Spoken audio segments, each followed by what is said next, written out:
sequence of Ashtanga Yoga. So you're going to lie down, so you're entering it from shoulder stand. Then inhale, legs over your head. Then roll onto your shoulders and see if it's possible to interlock the fingers.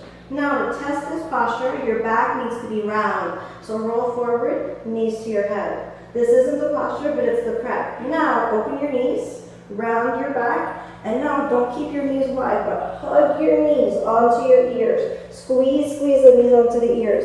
Now you'll notice that my knees aren't on the ground. So in order to make sure your knees get to the ground, open your legs a little, hands to the back, then roll over until your knee touches the ground, squeeze it onto your shoulder. Come back to the center, to the side, squeeze it all the way on. Now we'll go for both again. Round your back forward, squeeze the knees onto the shoulders, take your hands onto your sitting bones, round forward, folding in, then place your heels into each other, squeeze your knees into your head, press your knees towards the ground. Do it one more time, hold onto the sitting bones, round your back, suck the belly in, then take your hands, interlock the hands on the floor.